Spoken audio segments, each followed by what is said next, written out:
घर पर मेरे अलावा और कोई नहीं था। मैं गहरी नींद में था।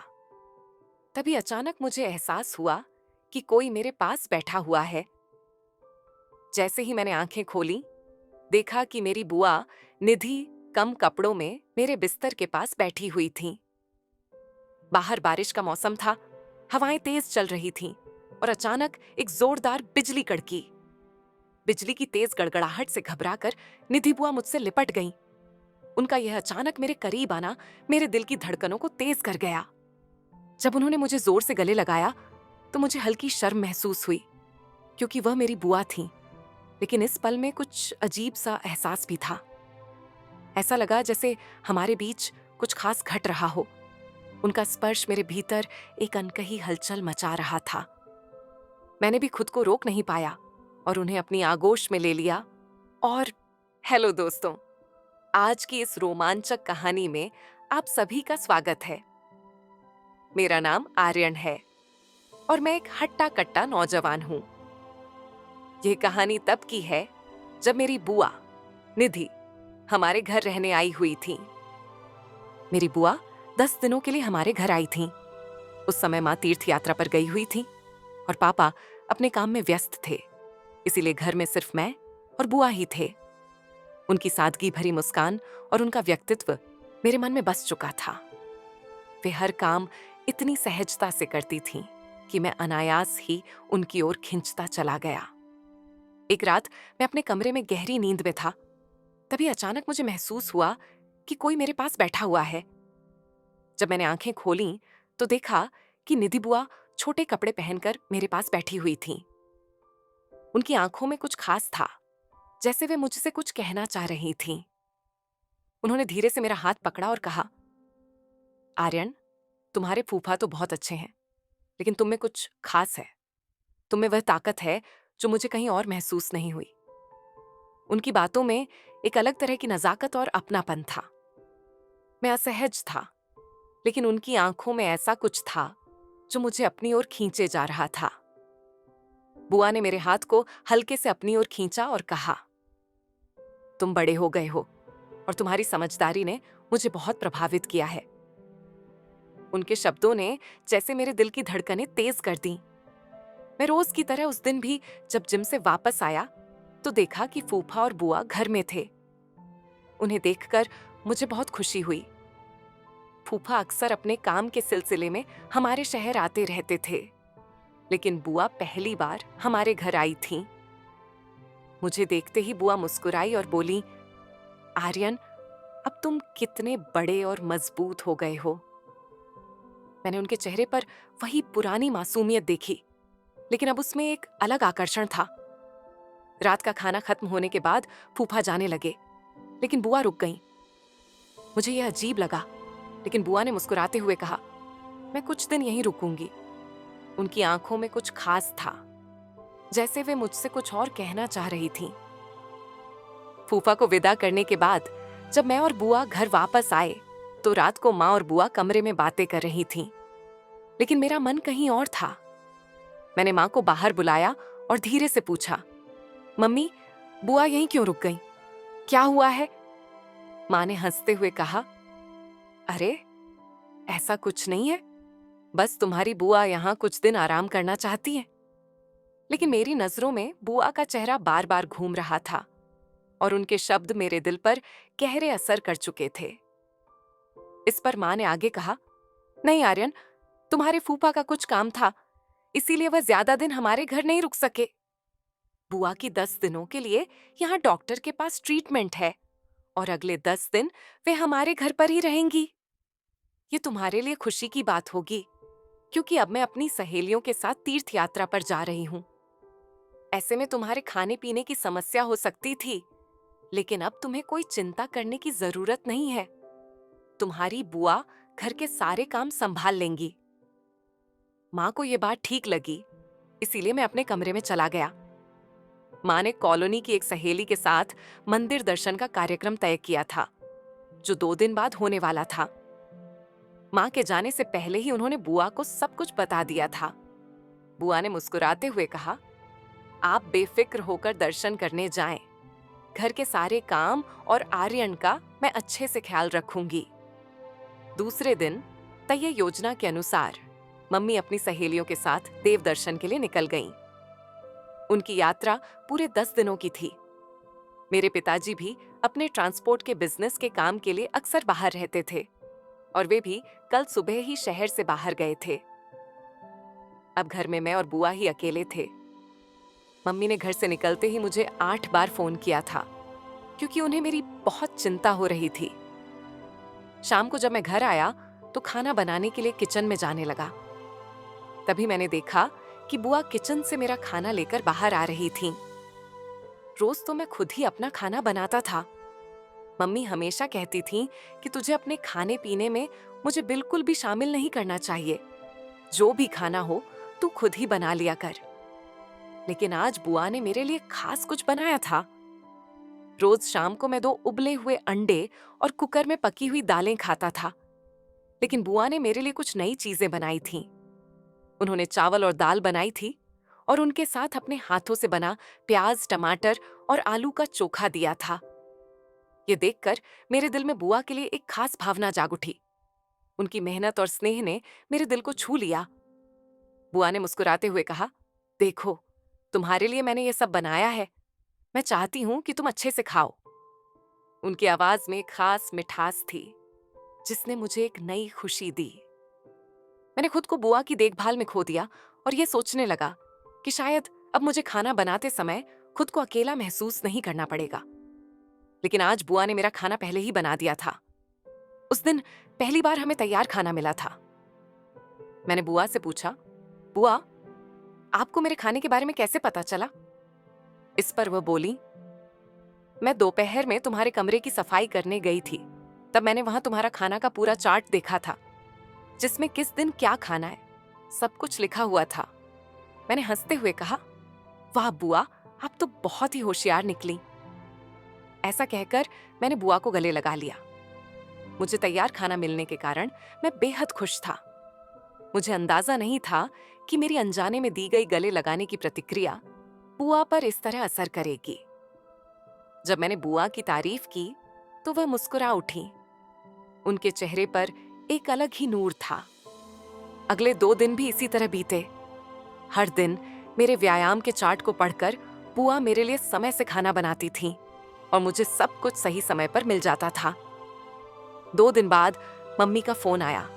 मैंने मम्मी से कहा, मम्मी, अब तुम मुझे बार बार फोन मत किया करो। पिछले 3 दिनों में तुम्हारे 10 कॉल आ चुके हैं। तुम मेरी चिंता करना छोड़ दो। बुआ मेरे डाइट से लेकर खाने तक सब कुछ सही समय पर और व्यवस्थित ढंग से दे रही हैं। अब तुम मुझे बिल्कुल भी फोन मत करो। बस अपनी ट्रिप का आनंद लो। मेरी चिंता करने के लिए बुआ हैं। उस दिन के बाद मम्मी ने मुझे फोन करना बंद कर दिया था। कभी कभार वह मुझे सिर्फ 1-2 मैसेज कर देती थीं। उस रात बुआ मेरे कमरे में आई। उन्होंने कहा, आज मुझे नींद नहीं आ रही है। बुआ मुझसे बातें करने लगी। बातें करते करते मैंने उनसे पूछा, बुआ, आपकी कौन सी ट्रीटमेंट चल रही है?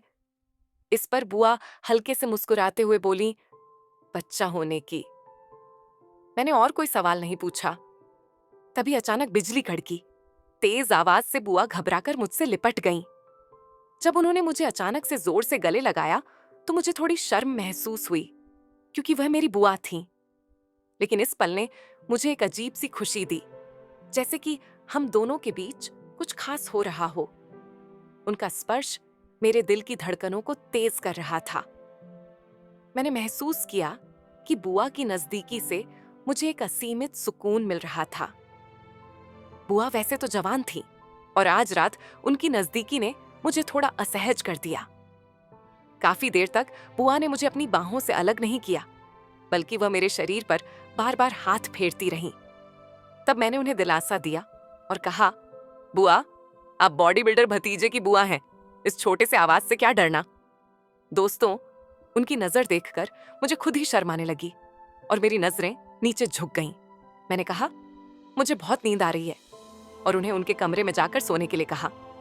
सुबह मैं अपने समय पर कॉलेज के लिए निकल गया। दोपहर में बुआ अपने ट्रीटमेंट के लिए जाती थीं। उस दिन रात को जब मैं अपने कमरे की लाइट बंद करने वाला था तभी जोर जोर से मेरे कमरे का दरवाजा खटखटाया गया। दरवाजा खोलते ही बुआ सामने खड़ी थीं। घबराई हुई हालत में मेरे कमरे में दौड़ती हुई आईं। मुझे देखते ही बुआ ने मुझे जोर से गले लगा लिया।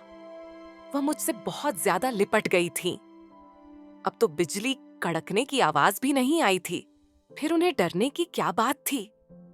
मैंने उनके सिर पर हाथ फेरकर पहले उन्हें शांत किया। बुआ अब मेरी बाहों से अलग होने को तैयार नहीं थीं। उन्होंने कहा, आर्यन, आज मैं दीदी के कमरे में अकेले नहीं सो सकती। मुझे अजीब अजीब ख्याल आ रहे हैं। या तो तू मेरे कमरे में सो जा या मुझे तेरे साथ तेरे कमरे में सोने दे। मैंने निधि को शांत किया और पूछा, तुम्हें किस बात का डर लग रहा है? इस पर उन्होंने कहा, जिस डॉक्टर से मैं इलाज करवा रही हूं वो मेरे साथ क्या करेगा ये मैं नहीं बता सकती। मुझे उसी का डर है और मेरे दिमाग में बार बार अजीब अजीब विचार आ रहे हैं। ये कहते हुए निधि फिर से मुझसे लिपट गई। उनका इतना करीब होना मेरे मन में भी अजीब अजीब ख्याल ला रहा था। मैं बार बार उनका हाथ छुड़ाने की कोशिश कर रहा था, लेकिन उनकी नजदीकी ने मुझे एक अनजानी सी चाह से भर दिया था।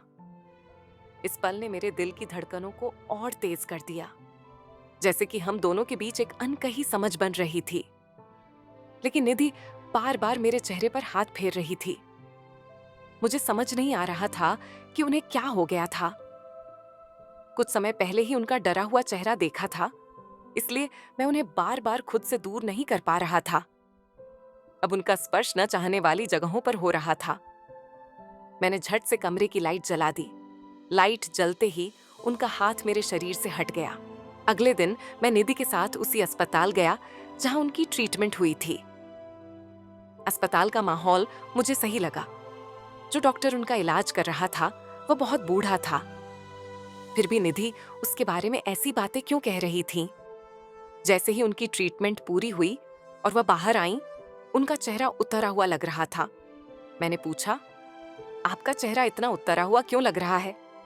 उन्होंने जवाब दिया, कुछ नहीं, रोज रोज वही इलाज करवाकर तंग आ गई हूं। उनका उतरा हुआ चेहरा देखकर मैंने कहा, चलो ट्रीटमेंट की बातों को छोड़ो, आज मैं आपको मूवी दिखाने ले चलता हूं।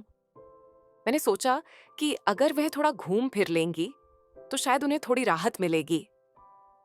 गांव में मूवी थिएटर और मॉल जैसी चीजें नहीं थीं, और फूफा भी निधि को ज्यादा कहीं घुमाने नहीं ले जाते थे। ये मुझे पता था। जैसे ही उन्होंने सुना कि मैं उन्हें घुमाने ले जा रहा हूं, उनका चेहरा खिल उठा। मूवी के दौरान आधी फिल्म देखते ही निधि ने मेरा हाथ पकड़ लिया और कुछ ही समय में मेरे कंधे पर सिर रखकर सो गईं। उस दिन उन्होंने मॉल में मेरे साथ बहुत मस्ती की। उनके चेहरे पर एक अलग ही खुशी थी।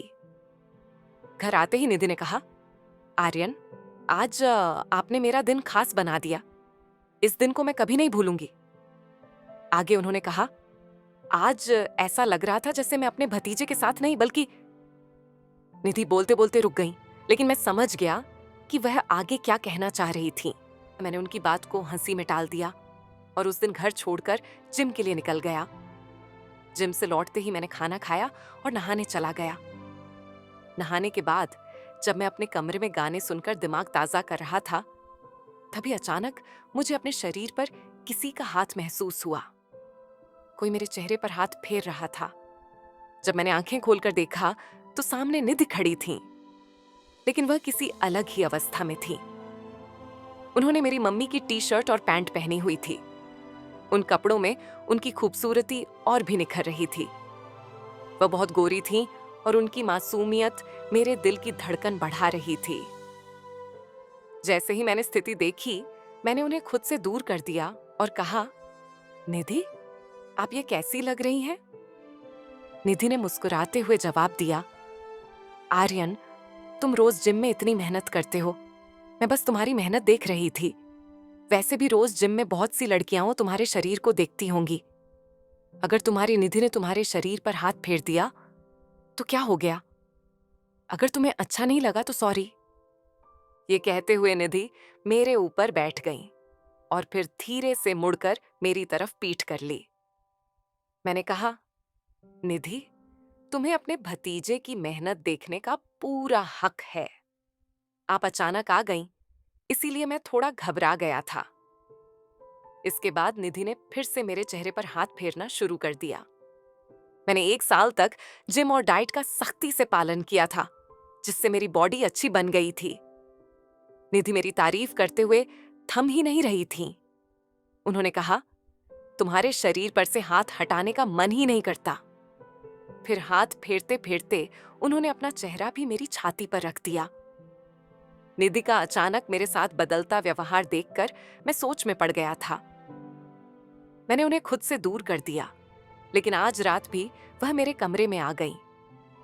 उस पल में हमारे बीच एक नई समझ और अनकही भावनाओं का जाल बुनने लगा था। कहीं ना कहीं मेरे दिल में निधि के लिए कुछ अलग सा महसूस हो रहा था। क्या यह सिर्फ आकर्षण था या कुछ और? यह सवाल